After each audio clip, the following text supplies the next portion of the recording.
Today on TimesCast, Japanese officials rate the Fukushima nuclear disaster at the same level as Chernobyl. Japan's baseball season opens after a 3-week delay. It was a piece of Japan trying to get back to normal. And Britain and France pressure NATO to intensify attacks on Colonel Gaddafi's forces. Today, Tuesday, here in Tokyo, the Japanese government raised its assessment of the nuclear power plant crisis in Fukushima to 7 on a scale of 7, equal to the Chernobyl accident in Ukraine in 1986. 政府はこの原子力事故の被害に遭われた方々を最後の最後までしっかりと支援してまいることをお約束を申し上げます。It was an acknowledgement that more radiation has been emitted from the plant than previously thought, and that probably more will be emitted in the coming days, weeks, and maybe even months. At the same time, I spent my day not far from the reactors in Chiba, where the first baseball game of the season was underway. It was a piece of Japan trying to get back to normal. It was between Rakuten, the team from Sendai, which has been displaced for several weeks because of the damage to their stadium, against Chiba, the Lotte Marines, which won last year's Japan series. It was a kind of a festive atmosphere in as much as you can have one these days. And yet at the same time, there were a lot of reminders of the world we live in at the moment. There was a rather strong earthquake early in the morning that delayed trains. So the stadium scoreboard was turned off as an energy reduction measure. The players stood for a moment of silence when they were announced and standing on the foul lines. So it was very much in the present. In the 4th inning, there was another earthquake, and they had to stop the game temporarily, all these aftershocks. It kind of took a little bit of the happy mood off of the game a little bit. Even though we're 100 miles away from Fukushima, you still see the evidence of how strong that earthquake was just a month ago.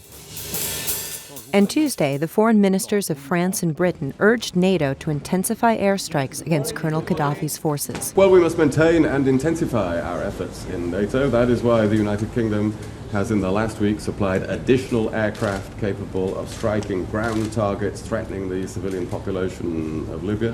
Of course, it will be welcome if other countries also do the same. Well, this call by Mr. Juppé in Paris and Mr. Haig in Luxembourg was clearly coordinated. They were made almost contemporaneously today. And on the face of it, it's a little odd, isn't it? We have France and Britain, the two most powerful military nations in NATO after the United States, calling on NATO to do more. What they seem to be doing is asking for other European nations, principally Italy and Germany and possibly Spain, to step up their commitments, and it's become necessary because the United States withdrew its aircraft, some 90 aircraft.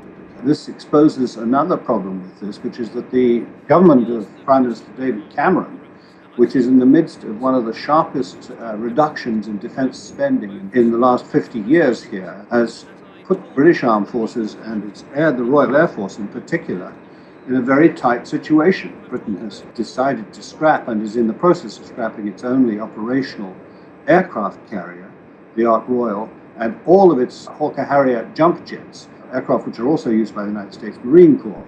And these are ideally used as ground attack aircraft. So you might say that this is a case of be careful what you wish for many years. Europe has been demanding a bigger voice in the affairs of NATO. They demanded it this time, they got it, only to discover that without sufficient ground attack aircraft, they've not been able to maintain the intensity of airstrikes, which is necessary to keep the Libyan rebels on the front foot. My colleague John Burns has described what Britain, France, and even the United States is doing, but there are a number of other countries who are involved, more than 20 countries in the NATO alliance, and they have to operate basically by consensus. While the NATO countries have signed up in principle, in many cases, many of these NATO participating countries have said, well, we'll volunteer aircraft for this mission, but we're going to put restrictions on what they can do. We may have them only conducting the no-fly zone. Well, that's all in good, but there's really no Libyan Air Force anymore, so there's no real air threat to the people on the ground.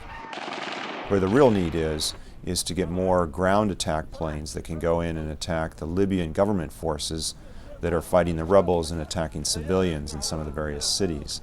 And these are riskier missions to go and attack targets on the ground, and they're also more politically sensitive when you start attacking and possibly killing Libyan troops on the ground as well.